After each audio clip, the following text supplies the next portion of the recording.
Est-ce que le business du e-commerce est mort ou ne marche plus? Dans cette vidéo, nous allons essayer d'élucider tout cela, faire comprendre pourquoi et comment, si oui ou non, le business du e-commerce est en pleine décadence ou non.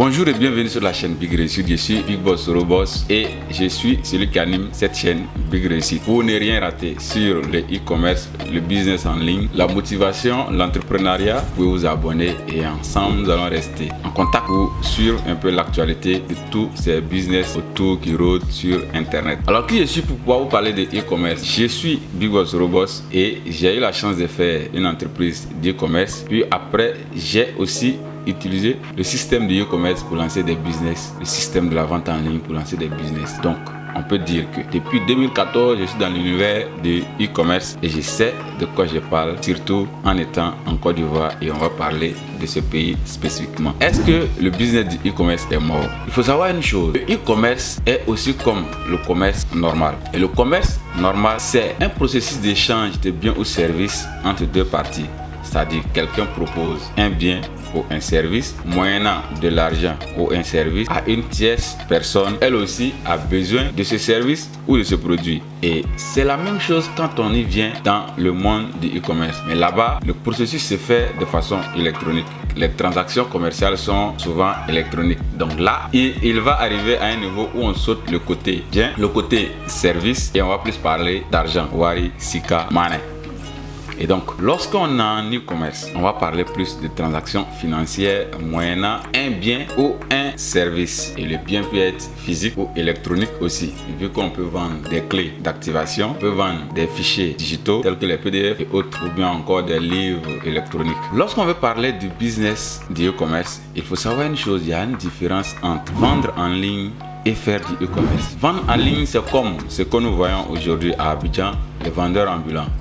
Des personnes qui achètent des articles à des prix chez des grossistes et se mettent entre les voitures pendant des heures de pointe pour proposer leur vente. C'est des vendeurs ambulants. Et ceux qu'on appelle commerçants, généralement, ont des papiers juridiques, ont des magasins et sont assis dans un checkpoint, un lieu physique, un magasin, proposer leurs articles qu'ils vendent. Donc, il y a eux qui sont les commerçants et il y a ceux-là même qu'on appelle les vendeurs ambulants. Et c'est la même chose en ligne. Il y a les e-commerçants qui utilisent généralement un site bien édité. Derrière le site, il y a un processus pour acquérir les clients, pour se faire payer et un processus pour la livraison, et derrière ils peuvent toujours communiquer via des systèmes d'emailing avec leurs clients. Et c'est généralement ces personnes qui font du e-commerce sont structurées. Vous pouvez voir le cas de Jumia et certaines boîtes e-commerce qui existent telles que j'achète.ci et d'autres boîtes et j'en passe. Mais il y a aussi les vendeurs en ligne qui eux ont uniquement que des pages Facebook qu'ils peuvent créer maintenant et lancer une publicité Facebook. Et généralement ils dépendent que des clients qui sont des clients sur Facebook commande et qui leur répond généralement en Messenger ou par un processus d'acquisition de prospects ou qui leur rappelle après pour aller proposer leur article. Ces vendeurs, il peut arriver qu'ils comprennent que le taux pour acquérir un client en ligne devient plus cher sur Facebook, et comme ils sont uniquement sur Facebook, ils n'ont aucun processus de relance de ces clients, n'ont aucun processus de pouvoir traiter ce lot de clients qu'ils ont acquis dans le passé, vont arriver à comprendre que l'argent qu'on mettait sur la table pour acquérir des clients devient en fait caduc petit, et que l'argent qu'on gagne par le bénéfice des articles vendus devient petit lorsqu'on veut poursuivre la vente en ligne sur Facebook. Donc eux généralement peuvent vous dire que le e-commerce est en train de prendre un coup, mais en réalité le e-commerce ne prend pas un coup. Et oui, je peux l'affirmer, le e-commerce est en plein essor. Et lorsqu'on regarde les sociétés comme DHL, FedEx, UPS, qui sont des sociétés de logistique dans le monde entier, ils arrivent eux à pouvoir injecter 18 milliards pour DHL pour seulement des colis liés au e-commerce, pour FedEx jusqu'à 22 milliards d'euros qu'ils allouent au système de pouvoir livrer des colis liés au e-commerce, et aussi UPS qui est aux États-Unis et qui alloue 15 milliards de dollars à l'acquisition de clients,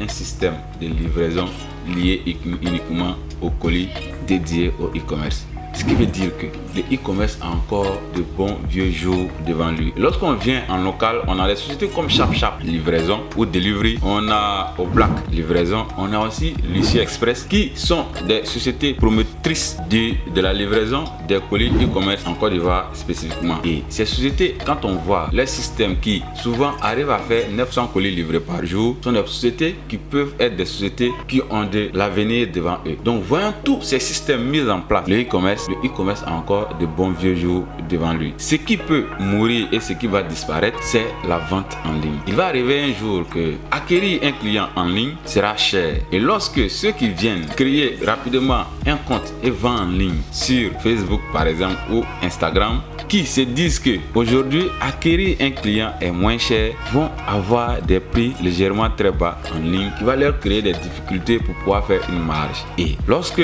vous n'arrivez pas à faire une bonne marge, il vous sera difficile de suivre le processus. Lorsque le prix de l'acquisition client dans le processus d'acquisition client en ligne tel que Facebook Ads, lorsque ce prix va doubler ou sera cher, il va être impossible de faire une marge. Et au fur et à mesure que le e-commerce est enseigné, la vente en ligne est comprise, plusieurs personnes viendront, peut-être pas pour rester, mais viendront essayer. Et ceux qui viennent essayer généralement ne mettent pas de bons prix, n'ont pas de bonne marge et arrivent à tuer une clientèle. Ceux qui sortiront gagnants, c'est ceux qui sont dans le e-commerce, tels que Jumia, tels que J'achète, tels que d'autres sites, Ivoire, Shop.ci et autres, qui derrière ont des systèmes d'acquisition clients, des systèmes d'emailing, des SMS, de WhatsApp pour pouvoir relancer les clients qu'ils ont déjà et donc pourront désactiver leur pub et vendre quelque chose à ses clients. Donc le e-commerce tient encore et a de bons vieux jours devant lui, mais la vente en ligne, le vendeur en ligne pourra dire haut et fort que la vente en ligne aura un problème ou a un problème. C'était ma contribution du jour.